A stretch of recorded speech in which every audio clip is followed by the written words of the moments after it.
Hello टेलियर्स, कैसे आप सब लोग दोस्तों। आज के इस वीडियो में मैं आपको बताने वाला हूं कि फूड एंड बेवरेज मैनेजर कैसे बने दोस्तों, और दूसरा बताने वाला हूं कि कौन कौन से स्किल्स चाहिए आपको F&B मैनेजर बनने के लिए। तो बिना देर के वीडियो शुरू करते हो और मैं आपको बहुत ही डिटेल और बहुत आसान भाषा में आपको समझाता हूं कि F&B मैनेजर आप कैसे बहुत तेज़ी से बन सकते हैं। शुरू करते हैं F&B मैनेजर कैसे बने। तो अगर आपको F&B मैनेजर बनना है ना दोस्तों, तो आपको कम से कम 8 से 10 साल का एक्सपीरियंस चाहिए एक 5 स्टार होटल या फिर 4 स्टार होटल में दोस्तों, तभी जाके आप F&B मैनेजर की पोस्ट पर पहुंच सकते हैं दोस्तों। यह बहुत ही सरल है और इसके लिए सिर्फ आपको एक्सपीरियंस गेन करना है। इसका मतलब आप समझ रहे हो, अगर आपने जैसे ग्रेजुएशन कंप्लीट किया तो उसके बाद आप किसी 4 स्टार या 5 स्टार होटल में लग जाएंगे और वहाँ पे चाहे वो बैंक्वेट्स हो, चाहे वो कॉफ़ी शॉप हो या फिर रेस्टोरेंट्स हो, चाहे वो बार हो, कहीं पे भी आप जॉब कर करके एक्सपीरियंस गेन कर करके सिर्फ होटल में दोस्तों, होटल में एक्सपीरियंस गेन कर करके आप F&B मैनेजर बन सकते हो। तो F&B मैनेजर बनने के लिए कम से कम आपको 8 से 10 साल का एक्सपीरियंस चाहिए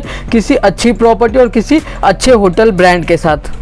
अब दूसरा आता है दोस्तों, F&B मैनेजर बनने के लिए आपको ग्रेजुएशन करने के बाद, होटल मैनेजमेंट करने के बाद आपको 2 साल के बाद भी आप F&B मैनेजर बन सकते हो, लेकिन उसके लिए आपको मैनेजमेंट ट्रेनिंग करना पड़ेगा। अगर आप मैनेजमेंट ट्रेनिंग करते हो ना, तो आपको बहुत ज़्यादा पढ़ना पड़ेगा, बहुत ज़्यादा नॉलेज गेन करना पड़ेगा और उसके बाद आपको पता करना पड़ेगा कि कौन कौन से होटल में मैनेजमेंट ट्रेनिंग का जॉब आता है दोस्तों, उसके बाद ही आप बन सकते हो। और मैं आपको बता दूँ कि बहुत सारे होटल्स का नॉलेज किसी को नहीं रहता। बहुत लोग बोलते हैं ना मैनेजमेंट ट्रेनिंग कर लो, लेकिन मैनेजमेंट ट्रेनिंग का नॉलेज ज़्यादातर किसी को नहीं रहता कि कौन से होटल में आता है। अगर सबसे ज़्यादा देखा जाए ना दोस्तों, तो वो आता है ओबरॉय होटल में। ओबरॉय में ओसर और OCLD करके वैकेंसी निकलती है, जो कि मैनेजमेंट ट्रेनिंग का इंटरव्यू प्रोसेस होता है और उसके बाद आप बहुत सारे लेवल को पार करते हुए ही आप F&B मैनेजर बन सकते हो। तो यह 2 तरीके जिससे आप F&B मैनेजर बन सकते हैं।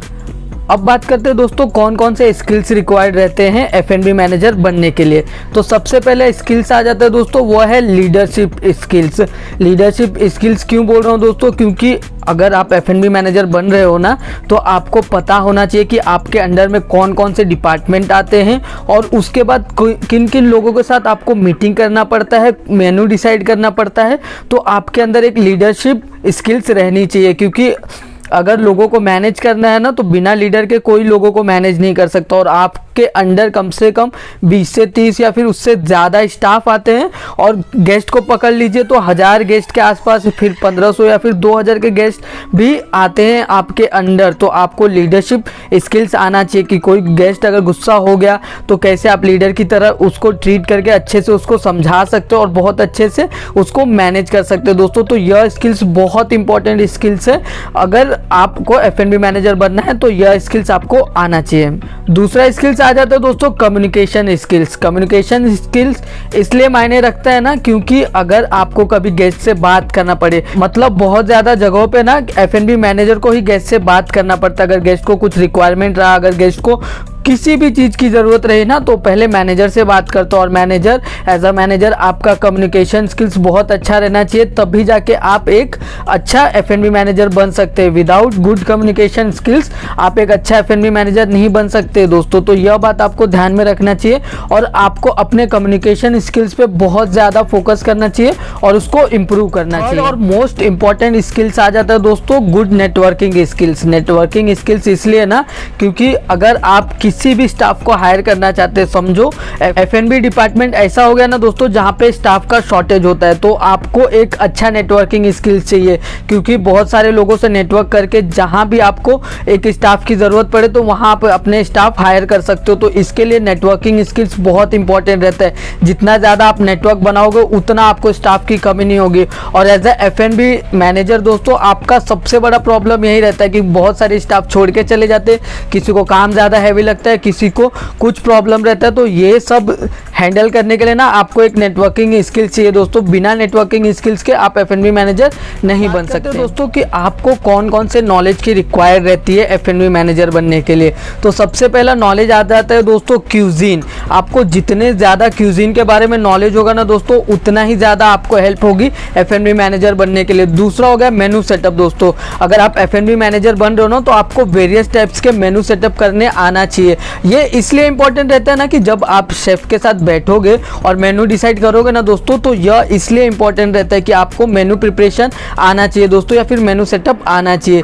थर्ड पॉइंट आ जाता है दोस्तों, आपको लिकर का नॉलेज होना चाहिए। जितने भी लिकर रहते हैं ना दोस्तों, उसमें बहुत ज़्यादा नॉलेज की रिक्वायरमेंट रहती है, तो उसका आपको नॉलेज रहना चाहिए कि कितने टाइप्स के लिकर्स होते हैं, कौन कौन से कॉकटेल्स मॉकटेल्स होते हैं, इन सब के बारे में आपको बहुत ज़्यादा नहीं लेकिन थोड़ा थोड़ा नॉलेज होना चाहिए, जिससे ना अगर कोई आपसे कुछ भी पूछ ले तो आप एज ए F&B मैनेजर कभी उसके आगे झुको ना, या फिर आपके नॉलेज की कमी ना हो। तो ये सब नॉलेज की आपको बहुत ज़्यादा ज़रूरत रहती है। तो इस तरीके से दोस्तों आप F&B मैनेजर बन सकते हो। बस आपको ये ध्यान में रखना पड़ेगा, अगर आप मैनेजमेंट ट्रेनिंग करके नहीं जाते हो ना दोस्तों, तो आपको कम से कम 8 से 10 साल या फिर उससे ज़्यादा का एक्सपीरियंस लग जाता है, लेकिन मिनिमम 8 से 10 साल में आप किसी ना किसी 4 स्टार ब्रांड के F&B मैनेजर बन जाते हो दोस्तों। तो यह बात ध्यान में रखना। और सबसे इंपॉर्टेंट चीज़ आती है कि आपको अपने स्किल्स को गेन करना पड़ेगा। अगर आपको F&B मैनेजर बनना है ना दोस्तों, तो आप अपने स्किल्स को ज़्यादा से ज़्यादा बढ़ाते जाइए। बिना स्किल्स बढ़ाए आप F&B मैनेजर नहीं बन सकते दोस्तों। और मैंने सिर्फ आपको मेनली इंपॉर्टेंट जो स्किल्स रहते हैं वो बताया, बाकी और भी बहुत ज़्यादा स्किल्स के रिक्वायर्ड रहती है कि आपको अपना स्टाफ मैनेज करना आना चाहिए दोस्तों। अगर आपने अपने स्टाफ को अच्छे से मैनेज और हैंडल नहीं किया ना दोस्तों, तो आपका बहुत ज़्यादा नुकसान हो जाता है। और अगर एज ए F&B मैनेजर अगर आपके अंडर कोई भी नुकसान होता है ना दोस्तों, तो आपके ऊपर जो भी रहते हैं, जो भी होटल्स के मालिक रहते हैं, CEO रहते हैं, जो भी जिस प्रॉपर्टी का ओनर रहता है, जो भी रहता है दोस्तों, वो आपको ही सुनाते हैं। तो एज ए F&B मैनेजर आपको ये सब आना चाहिए दोस्तों। और सबसे अच्छा सेल्स टेक्निक भी चाहिए। अगर आपको F&B मैनेजर बनना है ना, तो कहीं कहीं पे सेल्स टेक्निक चाहिए कि आप कैसे गेस्ट को पिच कर सकते हैं, कैसे अपने सेल्स को बहुत ज़्यादा इंक्रीज कर सकते हैं। हमेशा ध्यान में रखिए दोस्तों, अगर होटल का जो भी रेवेन्यू या फिर ग्रोथ रहता है ना, वो सेल्स के ऊपर ही डिपेंड रहता है। तो आपको एज ए F&B मैनेजर ये भी स्किल्स आनी चाहिए। तो उम्मीद करूंगा दोस्तों जितने भी स्किल्स होते हैं जो मुझे लगे, जहां मेरा पर्सनल एक्सपीरियंस है, मैंने आपके साथ शेयर कर दिया। तो उम्मीद करूंगा कि ये वीडियो आपको अच्छा लगा होगा दोस्तों। अगर आपको ये वीडियो अच्छा लगा तो हमारे चैनल को सब्सक्राइब ज़रूर करें, और ताकि मैं आपके लिए बहुत सारे ऐसे वीडियो लेके आता रहूं और आपके नॉलेज को ग्रो करता रहूं दोस्तों। अभी के लिए इतना ही, बाय बाय।